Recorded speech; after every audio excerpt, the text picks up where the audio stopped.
The alarm went off at 6 in the morning, just like it did every day. Zara opened her eyes and stared at the gray ceiling of her room. She had been looking at that same ceiling for 8 years now.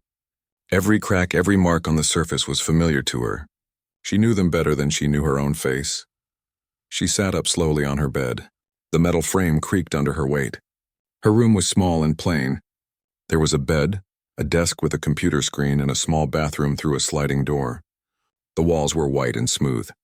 There was one large window that looked out into space. She could see stars and the big yellow moon that Kepler station orbited around. Zara walked to the bathroom and looked at herself in the mirror. Her skin had soft blue patterns that glowed faintly in the dim light. These patterns ran down her arms and across her face. All Valarans had them. They were beautiful, people said. But beauty did not matter much when you were locked away from the world. She touched the device that covered the lower half of her face. The muzzle was made of clear plastic and metal. It had small holes so she could breathe, but it kept her mouth from opening fully. She had worn it for so long that she barely felt it anymore.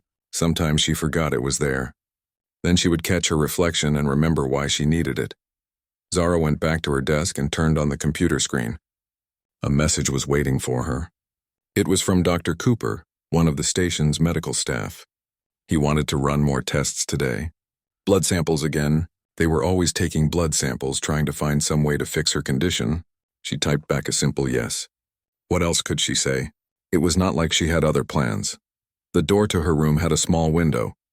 Through it, she could see the hallway outside. Medical staff walked past sometimes. They wore protective suits when they came into her room. They were always kind to her, always gentle. But they never touched her without gloves. They never came too close. She understood why. She was dangerous. 3 people had died because of her. 3. The number haunted her every day. The first was her caretaker when she was only 5 years old. The woman had been like a mother to her. Zara had been playing, laughing, happy. She had jumped up to hug the woman. Her muzzle had not been properly fastened. It had slipped. Her fangs had scraped the woman's neck. Just a small scratch. The woman had died in 4 minutes. Zara had not understood what happened at first. She had been too young. She remembered screaming, crying, holding the woman as she stopped breathing. People had rushed in. They had pulled Zara away. Someone had sedated her. When she woke up, she was in this room. She had been here ever since. The other 2 deaths had been accidents too. A maintenance worker who had tried to repair something in her room. His suit had torn on a sharp edge.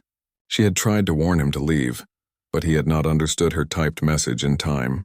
He had turned, stumbled, and fallen against her. Her fang had punctured his arm. 2 minutes that time. The 3rd death had been a young Velaran scientist who thought he had found a cure. He had been so confident. He had taken an injection that was supposed to protect him from her venom. He had asked her to bite him in a controlled environment. She had refused at first. He had insisted. He had all the proper permissions from the medical board. Finally, she had agreed. The injection had done nothing. 3 minutes. After that, they stopped trying to find volunteers to test cures on. They just studied her from a distance, took her blood, scanned her biology, asked her questions through the computer screen. She answered everything honestly. She wanted them to find a cure more than anyone. She wanted to be normal. She wanted to touch another person without fear. She wanted to feel the sun on her face instead of artificial lights. She wanted to be free. But wanting something did not make it real. Zara had learned that lesson well. She had learned to accept her life. This room was her world now. The computer screen was her window to everything beyond. She read books, watched videos, learned languages. She knew more about the galaxy than most people who could actually travel through it. Knowledge was her only freedom. A knock on her door made her look up. Through the small window, she saw Dr. Cooper. He was a tall alien with gray skin and kind eyes. He smiled at her and held up his hand in greeting. She typed a message on her screen. The speaker on the outside of her door played her words out loud. "Good morning, Doctor." "Good morning, Zara," he said through the intercom. His voice was warm. "How are you feeling today?" she typed. "The same as always." He nodded. "I know. But we have to keep checking. You understand." She did understand. She typed, "I know. Thank you for asking." He smiled again. "I will be back in an hour for the blood work. Try to eat some breakfast. The dispenser should have your meal ready." She looked at the food dispenser built into her wall.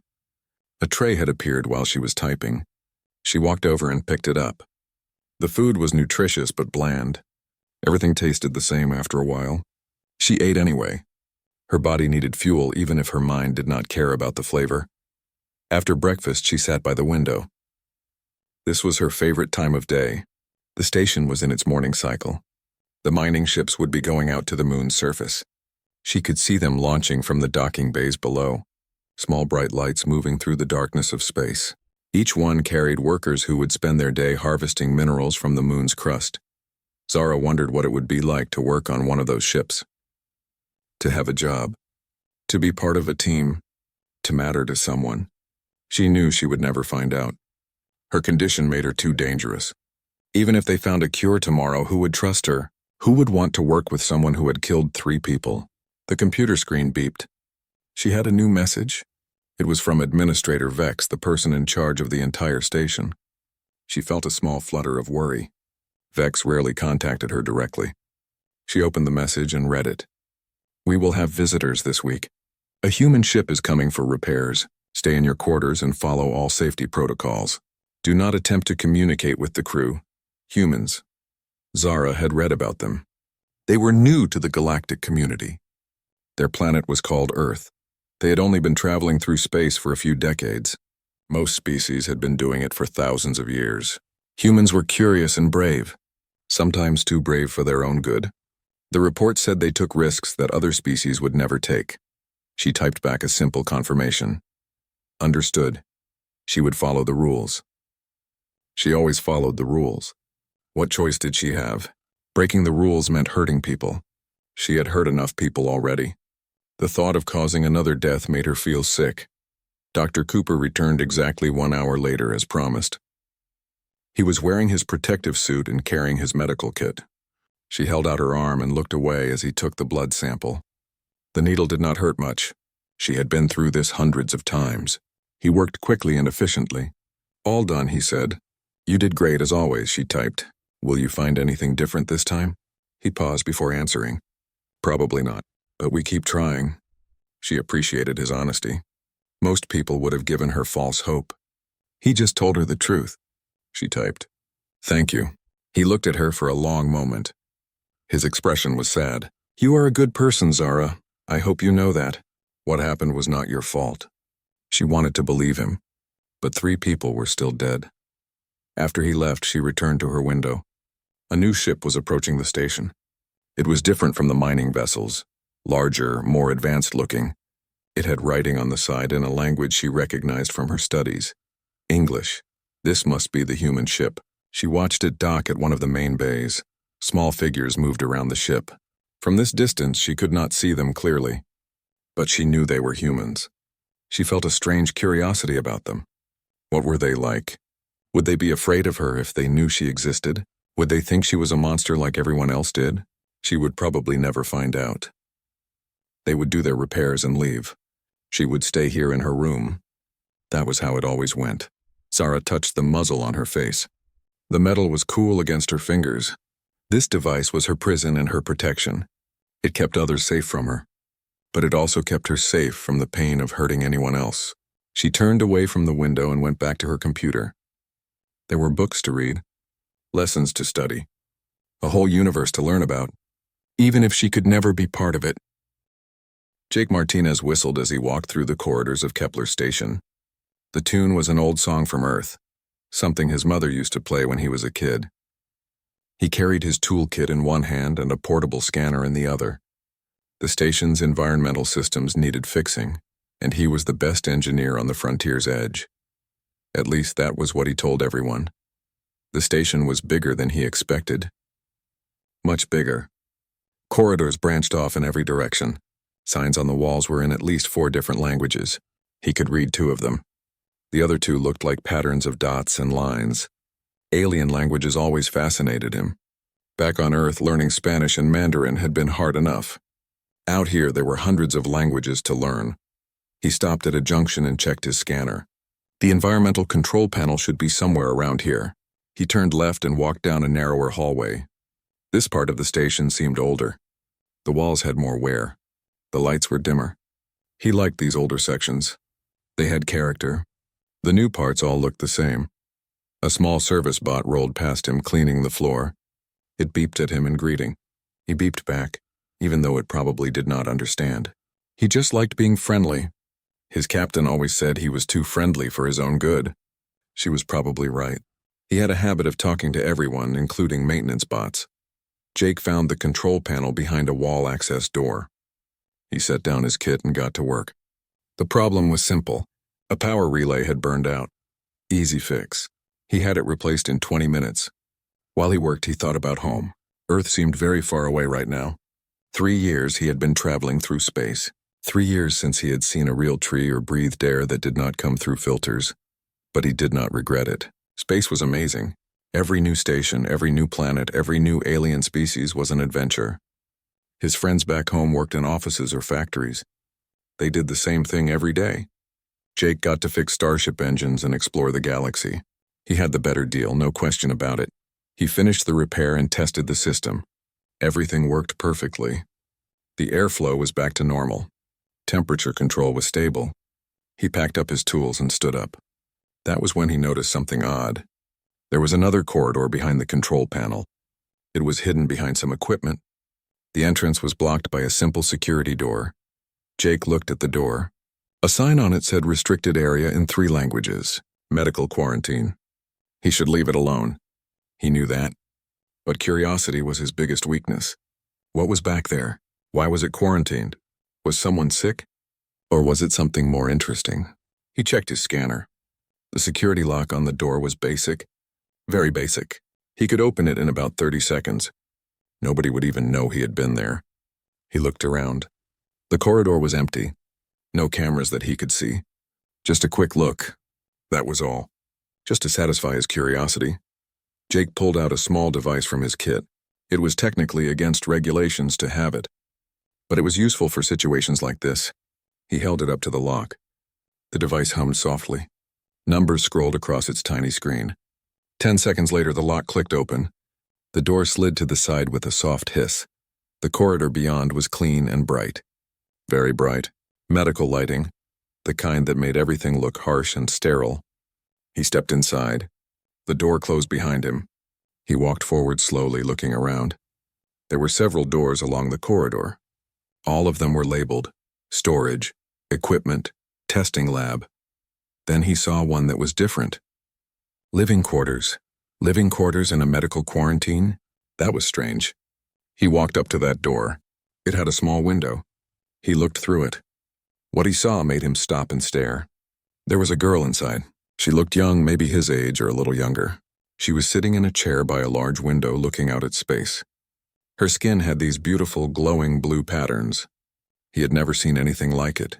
She turned her head suddenly and saw him. Her eyes went wide. She jumped up from her chair so fast it fell over backwards. She was wearing something on her face. It looked like a medical device covering her mouth. She ran to a computer screen and started typing frantically. Words appeared on a speaker by the door. "Get out, danger, leave now." Jake did not understand. Why was she warning him? He looked around but saw nothing dangerous. He looked back at her. She was still typing. Her hands were shaking. More words came through the speaker. "Please go, not safe. You need to leave." She looked terrified, but not of him. She looked terrified for him. He tried to speak but remembered she probably could not hear him through the door. He pulled out his personal tablet and typed a message. He held it up to the window. "Are you okay? Do you need help?" She read it and shook her head violently. She typed again. "Cannot help me. Must leave." Dangerous here, Jake frowned. This did not make sense. She was locked in a room by herself. She looked scared and alone. How could helping her be dangerous? He typed another message. "Why are you locked up? What is wrong?" She hesitated before typing her answer. "I am poisonous. My bite kills everyone always. You must go poisonous." That explained the muzzle. And the quarantine. Jake understood now. But instead of feeling scared, he felt sad. This girl was locked away because she was dangerous to others. That must be lonely. Really lonely. He typed, "I am sorry." That must be hard. She stared at his message for a long moment. Then she typed, "Yes, very hard. Now please leave before someone finds you here." He should leave.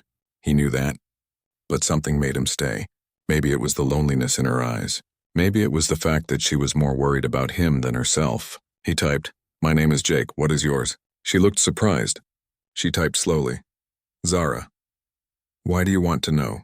He smiled and typed back, "Because everyone deserves to have someone know their name." Zara stared at him through the window. Her expression changed. The fear faded a little. She typed, "You should not be here, Jake, I'm not safe." He typed, "You look pretty safe to me. You are behind a door, and you are warning me to leave. That seems safe." She shook her head. "The device on my face. It keeps my mouth closed. But it malfunctions sometimes. If it fails and you are close, you will die." Jake looked at the device. It did look old, worn, the kind of equipment that needed maintenance. He typed, "When was the last time someone serviced that device?" She read his question and thought about it. She typed, 6 months, maybe longer. They do not like coming into my room." He nodded, that made sense. But it was also dangerous. He typed, "That is too long. Equipment needs regular maintenance, especially medical equipment." Before Zara could respond, Jake heard footsteps in the corridor behind him. He turned around. 2 medical staff members in protective suits were walking toward him. They saw him and started moving faster. One of them spoke through his suit's external speaker. "You are not authorized to be here. Step away from that door immediately." Jake held up his hands. "Sorry. I was just doing repairs and found this corridor. I got curious." The medical staff did not look happy. "Curious. Do you know what quarantine means, human? It means stay away. That patient is extremely dangerous. You need to leave now." Jake glanced back at Zara. She had her head down. She looked ashamed, like she was used to people calling her dangerous. Something about that made Jake angry. She was not dangerous. She was just sick. There was a difference. He turned back to the medical staff. "I understand. I will leave. But someone should check her muzzle device. It looks old. That could be dangerous too." One of the staff members checked something on his tablet. "The device was inspected 2 weeks ago. It is fine." Jake wanted to argue but knew it would not help. He nodded and walked past them toward the exit. As he reached the security door, he looked back one more time. Zara was standing by the window again. She looked so small and alone in that room. He made a decision right then. He would come back somehow. He would find a way to help her. The walk back to his ship felt longer than before. He kept thinking about Zara, about her glowing patterns and her frightened eyes, about how she had tried to protect him even though she was the one locked away, about how lonely she must be. He had only talked to her for a few minutes, but those few minutes had changed something in him. When he got back to the frontier's edge, his captain was waiting for him. Captain Grant was a tough woman with gray hair and sharp eyes. She looked at him with suspicion. "Martinez, where have you been? You were supposed to finish that repair an hour ago." Jake scratched the back of his head. "Sorry, Captain. I got a little lost. The station is bigger than I thought." She did not look convinced, but nodded. "Is the repair done?" He nodded back. "Yes, Captain. All fixed. The environmental systems are running perfectly now." "Good. We have 3 more repairs to do before we can leave. I need you focused, Martinez. No more wandering around." He saluted. "Yes, Captain." She walked away, shaking her head. Jake watched her go and then headed to his quarters. That night, Jake could not sleep. He kept seeing Zara's face in his mind, kept thinking about her locked away in that room. He had traveled across the galaxy. He had seen amazing things, but nothing had affected him like meeting her. He did not understand why. Maybe it was because she reminded him that not everyone got to explore and be free. Some people were trapped, and maybe, just maybe, he could do something about that. 3 days passed before Jake found another chance to visit the quarantine wing. He had been busy with repairs. The frontier's edge needed a lot of work, but every spare moment he thought about Zara. He had even looked up information about Velerans in the ship's database. What he learned made his stomach turn. Veleran venom was the deadliest biological weapon known to the galaxy. It killed everything, every species, every time. There were hundreds of documented cases. Not a single survivor, ever. Scientists had studied it for decades. They had found no cure, no treatment, no way to stop it. Once the venom entered the bloodstream, death was certain. Jake understood now why Zara was so afraid. She was not just sick. She was carrying something that could kill anyone she touched, and she had already killed 3 people. The database had records of those deaths. Accidents, all of them. But 3 lives were still gone. He could not imagine how that must feel. To know that your very existence was a threat to everyone around you. On the 4th day, he went back to the quarantine wing. This time he did not sneak. He walked right up to the main entrance and pressed the call button. A voice came through the intercom. "State your business." Jake cleared his throat. "I am Engineer Jake Martinez from the Frontier's Edge. I would like to speak with a patient in quarantine." There was a long pause. "That is not allowed." Jake had expected that answer. "I know, but I met her briefly the other day. She looked lonely. I thought maybe she would like someone to talk to. Just through the door. I will not go inside." Another pause. Then the voice said, "Wait there. Someone will come speak with you." Jake waited. 10 minutes later, Dr. Cooper appeared. He looked tired. "You are the human who broke into the quarantine wing," Dr. Cooper said. It was not really a question. Jake nodded. "Yes, sir. I apologize for that. I should not have done it." Dr. Cooper crossed his arms. "Then why are you back?" Jake met his eyes. "Because that girl is alone. Really alone. And I think she could use a friend. Even if it is just someone to talk to through a door." The doctor studied him for a moment. Then his expression softened. "You have a kind heart. But Zara's situation is complicated. She is dangerous. Very dangerous. Her condition has no cure. We keep her isolated for everyone's safety, including hers." Jake nodded. "I understand, but isolation is another kind of death. A slower one. Maybe worse," Dr. Cooper sighed. "I agree with you. But what can we do?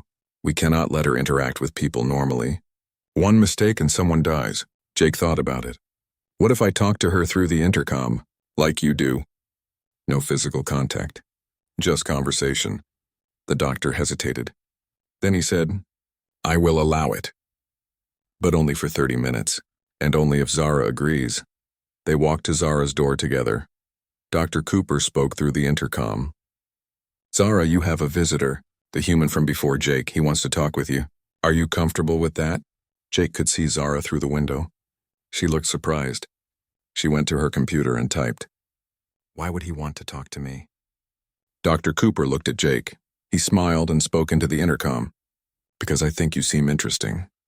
Zara stared at him through the window. She typed slowly, "Okay, we can talk." Dr. Cooper nodded. "I will be nearby if you need anything." He walked away, leaving Jake alone by the door. Jake picked up the intercom handset. "Hi, Zara, remember me?" She typed and her words came through the speaker. "Yes, the curious human who does not follow rules." He laughed. "That is me. I am good at breaking rules, bad at following them." They talked for the full 30 minutes. Jake told her about Earth, about growing up in California near the ocean, about deciding to become an engineer and join the space program, about his family and friends back home. Zara listened to everything. She asked questions through her computer. Good questions that showed she was really interested. Then it was her turn. She told him about growing up on the Valaran homeworld, about the accident that killed her caretaker, about being brought to this station, about the years of isolation. Jake listened carefully. He could hear the pain in her typed words, but he could also hear strength. She had survived something that would have broken most people. When the 30 minutes were up, Dr. Cooper returned. "Time to go," he said gently. Jake nodded. "Can I come back tomorrow?" The doctor looked at Zara. She was standing close to the window, closer than she usually stood. She typed, "Yes, please, if it is allowed." Dr. Cooper smiled. "It is allowed. Same time tomorrow." Jake grinned. "It is a date." "Wait, not a date. I mean an appointment. A conversation appointment." He felt his face get hot. Zara's eyes crinkled. She was smiling under her muzzle. Jake returned every day after that. They talked about everything, books, movies, music, what it was like to travel through space, what it was like to be stuck in one room. Jake made her laugh with stories about his clumsy mistakes on the ship. Zara impressed him with her knowledge about things she had only read about but never experienced. On the 8th day, something went wrong. Jake was in the middle of telling a story when alarms started going off. Red lights flashed throughout the corridor. Zara's expression changed to panic. She pointed at her muzzle. It was sparking. The device was malfunctioning. Jake saw smoke coming from the metal clasps. Dr. Cooper ran into view. "Stay back," he shouted at Jake. "The muzzle is failing. We need to evacuate." But Jake was already moving. He was not thinking. He just acted. The security lock on Zara's door was the same type he had opened before. His bypass device was in his pocket. He pulled it out and held it to the lock. "No," Dr. Cooper yelled. "You will die."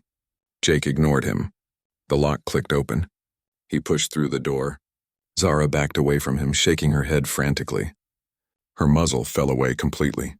Her fangs were visible now, long, sharp, deadly. She tried to speak but only managed a strangled sound. She was terrified.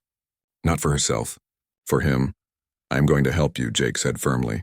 He reached for the smoking muzzle device on the floor. Zara tried to move away, but her foot caught on the chair. She fell backwards. Jake lunged forward and caught her.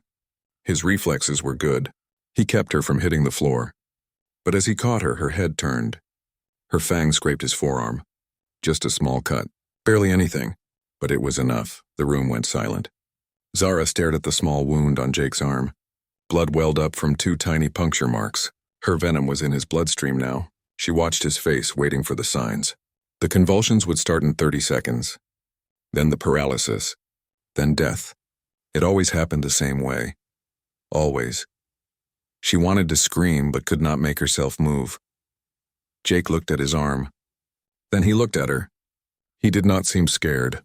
He seemed calm. "Okay," he said. "That happened. Is it supposed to hurt this much?" He touched the wound gently. "It stings.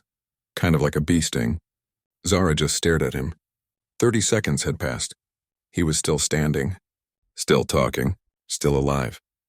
Dr. Cooper burst into the room wearing a full hazmat suit. He grabbed Jake's arm and examined the wound. "This is impossible," he said. "You should be dying. Right now." Jake looked between the doctor and Zara. "I feel fine. Just a little sting. That is it." Dr. Cooper pulled out a scanner and ran it over Jake's arm. "The venom is definitely in your system. I can detect it. But your body is not reacting the way it should. This has never happened before, never." More medical staff rushed in. They surrounded Jake, scanning him, asking him questions. "How do you feel? Any numbness? Any difficulty breathing?" Jake answered all their questions honestly. He felt fine. A little dizzy, maybe. And the wound hurt. But that was normal for any cut. Nothing else seemed wrong. They took him to the medical bay, drew blood, ran tests, monitored his vital signs. Hours passed. Jake remained stable. More than stable. He was completely fine. The medical staff could not explain it. They called in specialists, contacted Valaran experts. Everyone had the same reaction. "This is impossible." Through it all, Jake kept asking about Zara. "Is she okay? Does she have a new muzzle? Someone needs to check on her." Dr. Cooper finally answered. "She is fine. We gave her a new device. She is back in her room." Jake relaxed a little. "Good. That is good." The doctor looked at him with something like wonder.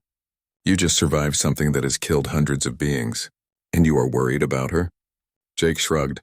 She looked scared. "I want to make sure she is okay."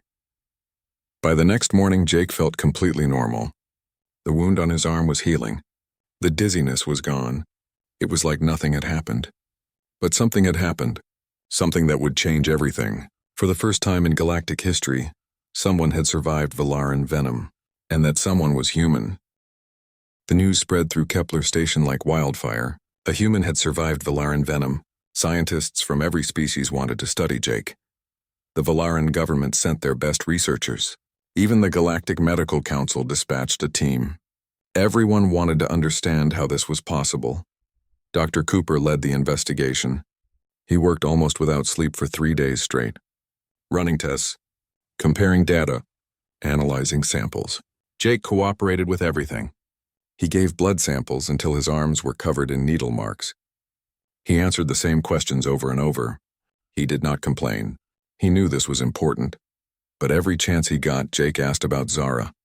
Nobody would let him see her. Administrator Vex had put the quarantine wing under strict lockdown. No unauthorized visitors. No exceptions. Jake argued with everyone who would listen. Zara must be scared. She must think she killed me. Someone needs to tell her I am okay. The staff promised they would tell her. But Jake did not trust that they actually did. On the fourth day, Dr. Cooper called a meeting. He gathered Jake, Captain Grant, Administrator Vex, and the Valeran research team in a conference room. The doctor looked exhausted but excited. "I believe I have found the answer," he announced. Everyone leaned forward. Dr. Cooper pulled up images on the large screen at the front of the room. "The key is in human evolution," Dr. Cooper explained. Earth is an unusually hostile planet by galactic standards. Most inhabited worlds have relatively few dangerous species. But Earth is different. It has thousands of venomous creatures, snakes, spiders, scorpions, jellyfish, even some mammals and birds. Humans evolved alongside all of these threats. He brought up more data. Over millions of years, human immune systems developed an incredible ability to recognize and fight toxins. Human livers produce enzymes that can break down a wide variety of venoms. Human bodies create antibodies faster than most species. This is all because your ancestors survived in one of the most dangerous ecosystems in the galaxy. One of the Valeran researchers spoke up. "But our venom is lethal to every species. We have tested it on hundreds of different biological systems. Every single one died." Dr. Cooper nodded. "That is true. But you never tested it on humans. Because humans are so new to the galactic community. If you had tested it 50 years ago, we would have known this already." He switched to another screen showing molecular structures. Valeran venom is incredibly potent, but it is still a neurotoxin. It works by attacking the nervous system. The human body recognizes it as a threat and responds accordingly. Jake's liver enzymes broke down the venom's protein chains. His immune system produced antibodies within hours. What would kill any other species in minutes took his body roughly 48 hours to fully eliminate. Captain Grant spoke up. "Are you saying all humans can survive this venom?" Dr. Cooper shook his head. "Not all. We ran genetic analysis on Jake and compared it to our database of human genetics. Approximately 60% of humans would survive a Valeran bite with minimal medical support. Another 30% would survive with intensive care. Only about 10% would be truly vulnerable." The room erupted in conversation. Administrator Vex was already calculating the political implications. The Valeran researchers were stunned. Captain Grant looked at Jake with new respect. Jake just felt relieved. He was not some kind of medical miracle. He was just human. And that was enough, but there was more. Dr. Cooper quieted the room and continued. "This discovery has significant implications for Valeran society. We estimate that roughly 5% of Valarans are born with conditions similar to Zara's. They cannot control their venom production. Currently, these individuals are forced to live in isolation. They are treated as dangerous outcasts. But with human assistance, they could live normal lives." The Valeran lead researcher leaned forward. "What are you suggesting, Doctor?" Dr. Cooper smiled. "I am suggesting an alliance. Humans can safely interact with Valarans who cannot control their venom. We could help rehabilitate and reintegrate these individuals. In exchange, perhaps the Valeran government would be willing to share technology or resources with humanity." Administrator Vex saw the opportunity immediately. The Valarans have the most advanced mining technology in this sector. An alliance with them would be extremely valuable. Captain Grant nodded slowly. "This could be good for Earth, good for humanity's reputation in the galaxy. We would be helping people while also strengthening our position." Jake listened to all of this, but his mind was elsewhere. All these political calculations and strategic advantages, they were missing the point. This was not about mining technology or galactic reputation. This was about people like Zara who had been suffering alone for years. People who could finally have hope for a better life. He stood up suddenly. Everyone looked at him.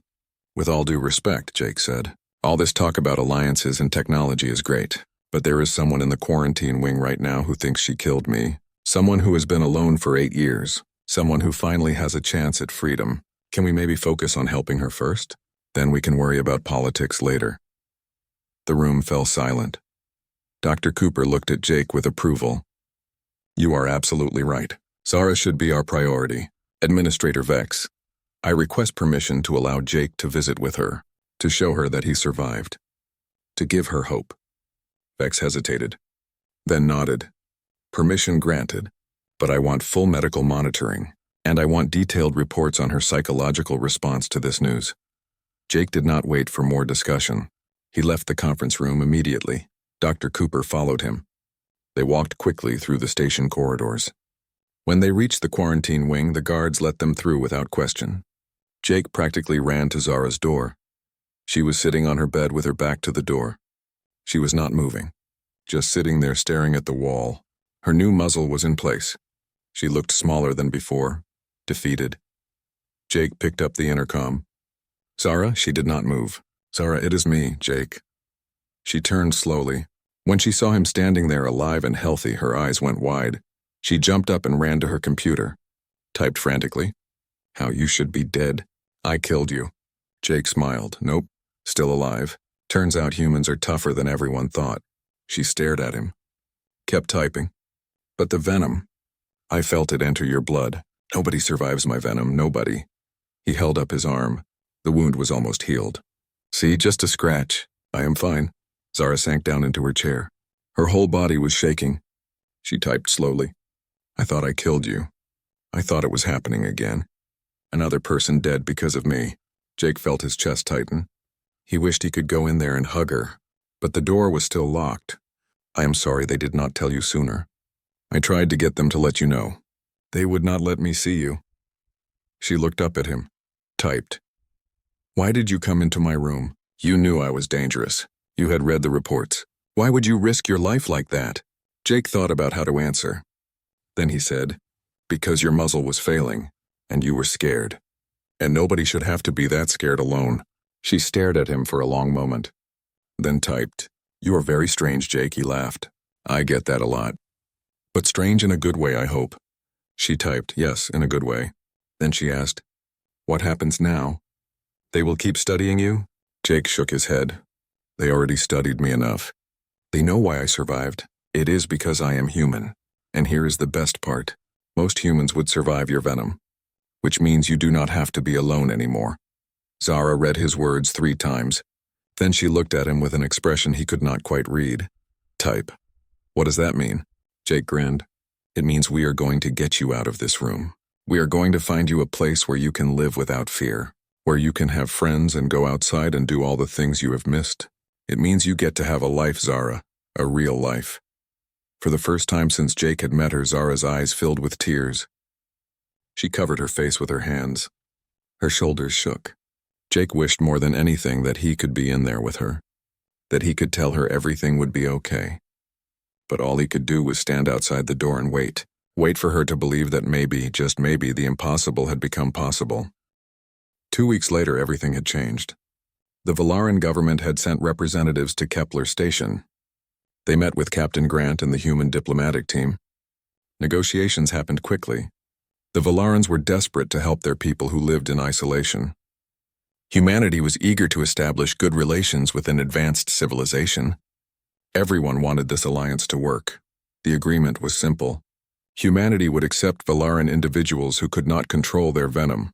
They would help them integrate into society, provide housing, education, and support. In exchange, the Valarans would share their mining technology and provide training to human engineers.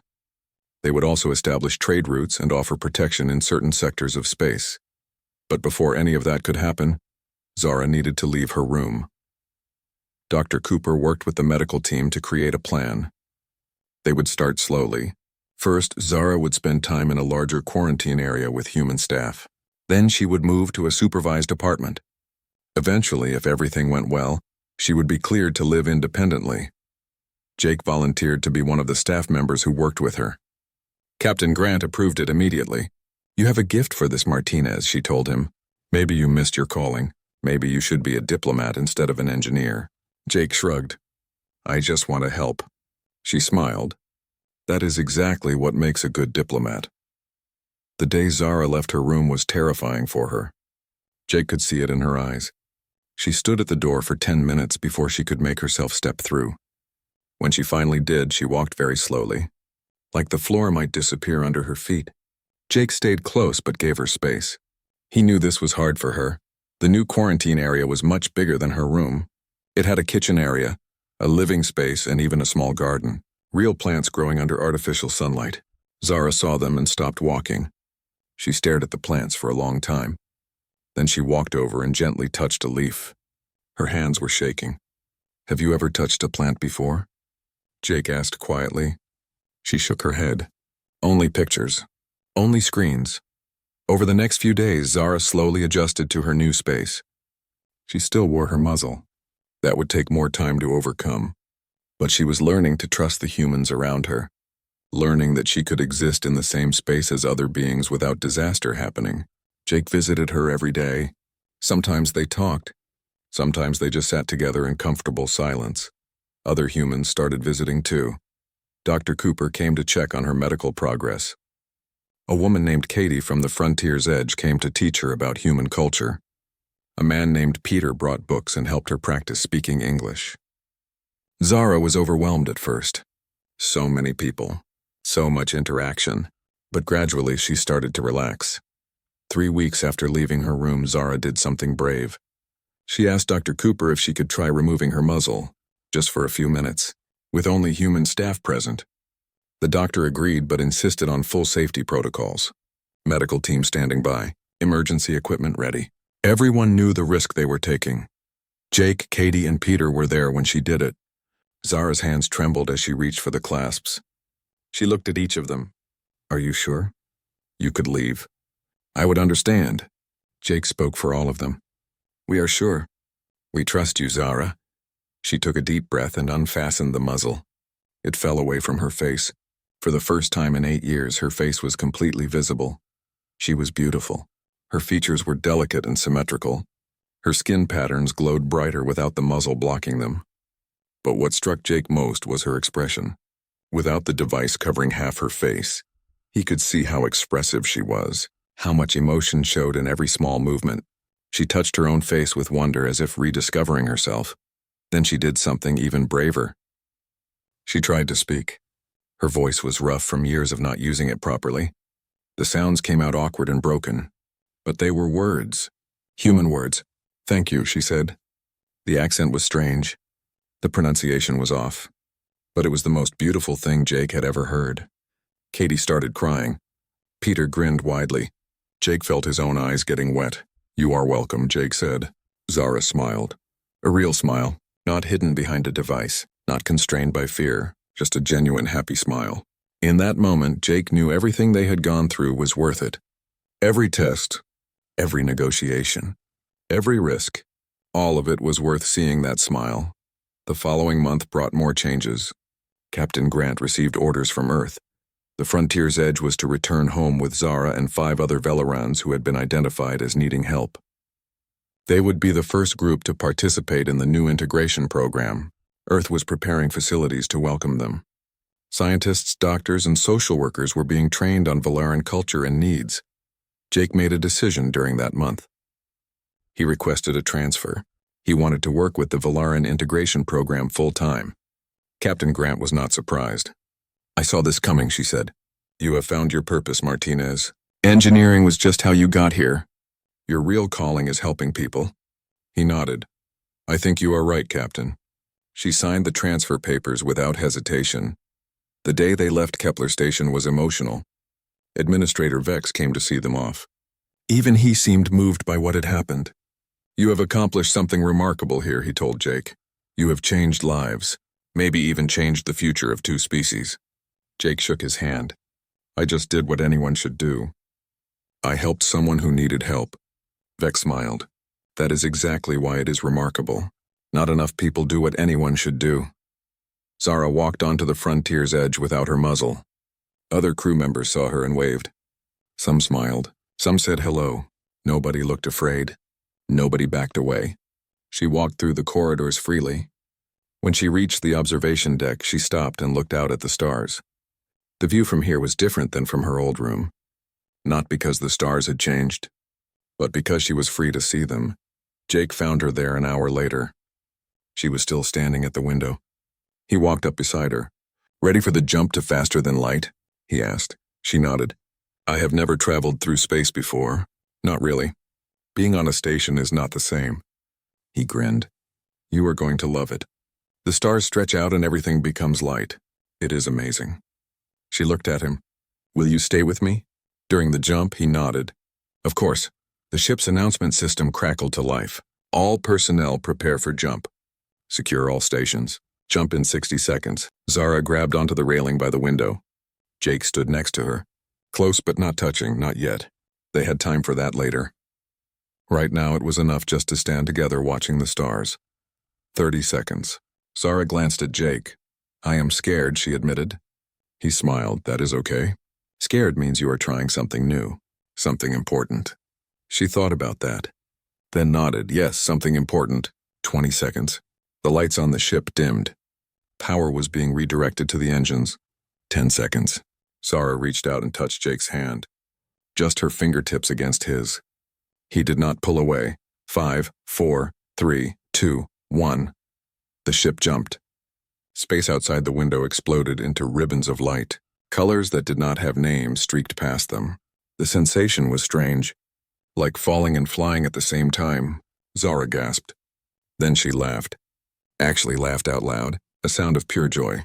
Jake laughed with her. They stood there holding hands while the ship traveled faster than light toward Earth, toward a new home, toward a new life. The journey would take weeks.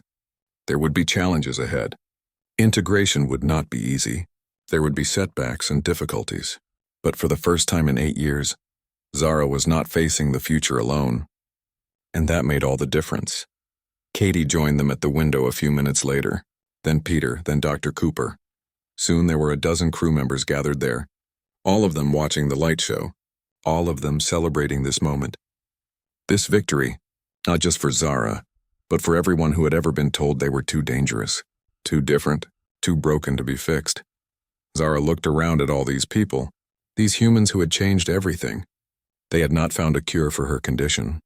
They had not fixed her biology. They had done something better. They had decided she did not need to be fixed. They had decided she was fine exactly as she was. That was the real gift.